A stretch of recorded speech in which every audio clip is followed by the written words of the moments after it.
in the bathroom, in the drawer, in the kitchen, on a desk, and every nightstand, right?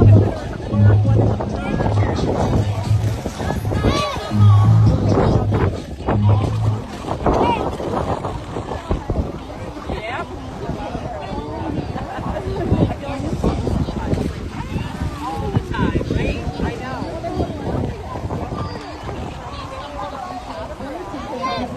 know.